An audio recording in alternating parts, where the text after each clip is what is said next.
Imagine a region where the maps are redrawn by revolution, where governments topple like dominoes, and where the desert sands hide the scars of endless civil wars. This is North Africa, a volatile landscape defined by the chaos of the Arab Spring, the devastation of Libya's collapse, and the ongoing crises in Tunisia and Algeria. Yet, in the middle of this geopolitical storm, there is one country that stands defiant. While its neighbors burn, Morocco remains an island of peace and prosperity. But how? Is it just luck? Or is there a secret formula to their stability?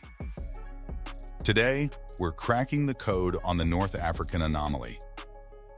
The fortress of nature. To understand Morocco's survival, you first have to look at its borders. This isn't just a country, it's a natural fortress. To the south and east, Morocco is shielded by the Atlas Mountains. These aren't just hills, they are massive, jagged peaks that serve as a literal wall against invasion. Historically, no large army could effectively navigate these rocky passes to strike at the heart of the kingdom. But the protection doesn't stop at the peaks. Beyond the mountains lies the Sahara Desert, one of the most hostile environments on Earth. Attempting to cross the Sahara with an invading force is essentially a suicide mission.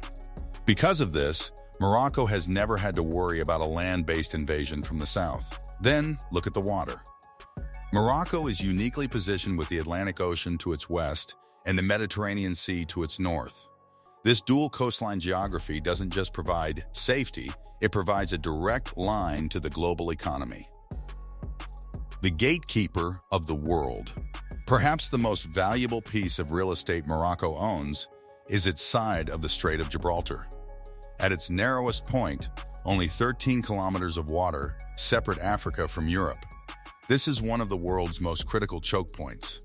Every ship traveling from the Atlantic to the Mediterranean and subsequently to the Suez Canal must pass through this narrow corridor. Morocco has exploited this geography brilliantly by building the Tanger Med port. This isn't just a harbor, it's the largest and most advanced port in Africa. It connects Morocco to over 170 seaports globally, acting as the primary gateway for trade between Europe and Africa. This infrastructure has turned Morocco into a vital organ in the body of global commerce, making its stability a matter of international importance. A kingdom built on 12,000 years of history. Morocco's stability isn't just about rocks and water, it's about a deeply rooted identity. The story begins 12,000 years ago with the Berbers, the indigenous people who learned to survive the harsh North African climate. While the Roman Empire eventually moved in and established administrative centers like Volubilis, they never truly conquered the mountain Berbers. The terrain was simply too tough. By the 7th century, the arrival of Islam transformed the region into a cultural powerhouse. Under the Idrisid dynasty, Morocco became a global center for science and education. Later, the Almoravid and Almohad dynasties built an empire that stretched from Spain all the way to Libya. But the real key to Morocco's modern stability is the Alawite dynasty. They have ruled Morocco since the 17th century, providing a level of political continuity that is unheard of in the region. Even during the scramble for Africa in the 19th and 20th centuries, when European powers carved up the continent, the Moroccan monarchy maintained a grip on its people's loyalty. Though it became a protectorate of France and Spain in 1912, the monarchy spearheaded the resistance, leading to full independence in 1956. The economic diversification playbook. Most North African nations share a common fatal flaw. They are rentier states. Countries like Algeria and Libya are dangerously dependent on oil and gas. When oil prices crash, their economies collapse, and the people take to the streets. Morocco played a different game. Under King Mohammed VI, the country aggressively diversified its economy. They focused on what they did have. 1. The white gold. Phosphates. While they don't have much oil, Morocco sits on 70% of the world's phosphate reserves. This is the white gold of the modern world. Phosphates are the primary ingredient in the fertilizers that feed the planet. Without Moroccan phosphate, global food production would crater, leading to mass starvation. By controlling this resource, Morocco has secured a permanent seat at the global economic table. 2. Feeding Europe and the world.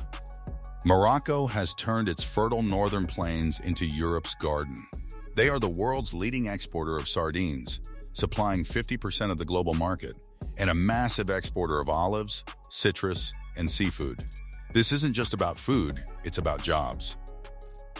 The fishing and agriculture sectors employ nearly a third of the workforce. 3.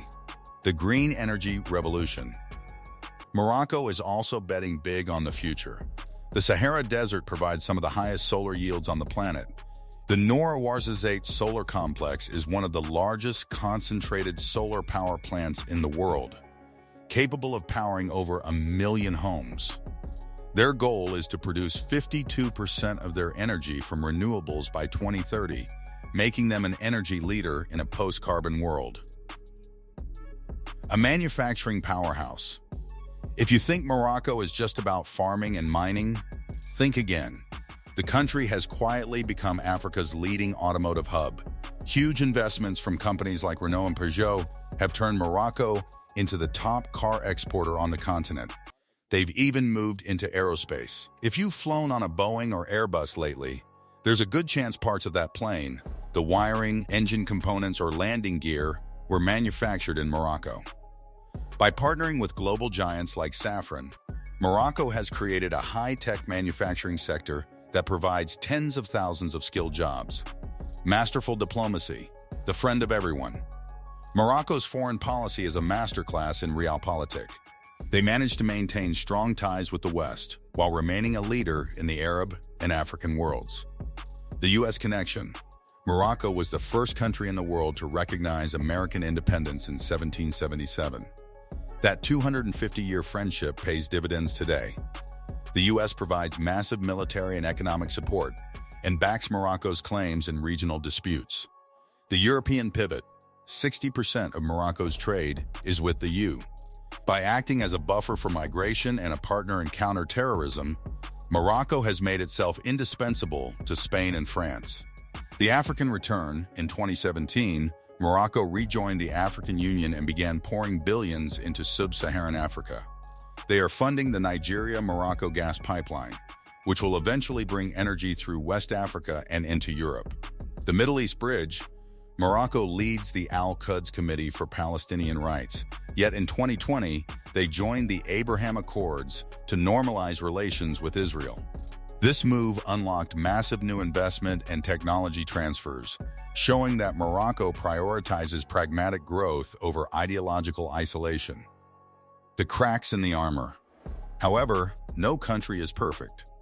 Beneath the surface of this stability, Morocco faces significant challenges.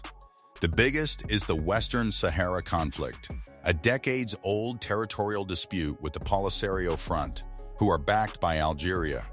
This keeps tensions with their neighbor at a boiling point and forces Morocco to spend heavily on its military. Internally, there is a widening gap between the glitzy coastal cities like Casablanca and the impoverished rural villages in the Atlas Mountains. Youth unemployment remains high, and many young Moroccans still look toward Europe for a better life. The government has launched initiatives like the Green Morocco Plan and the National Initiative for Human Development to bridge this gap. But the clock is ticking. The verdict. Morocco has proven that a North African nation can break the cycle of instability. By leveraging its unique geography, honoring its long-standing monarchy, and diversifying its economy away from oil, it has built a resilient state that its neighbors can only envy. But as the world changes, can Morocco maintain this delicate balance? Can they solve the Western Sahara dispute and provide for their youth before the frustrations of the street catch up to them? What do you think? Is Morocco the blueprint for the rest of Africa? Or is its success too unique to be replicated? Let us know your thoughts in the comments below. And if you want to understand more about the hidden forces shaping our world, make sure to hit that subscribe button and turn on notifications. Thanks for watching, and we'll see you in the next one.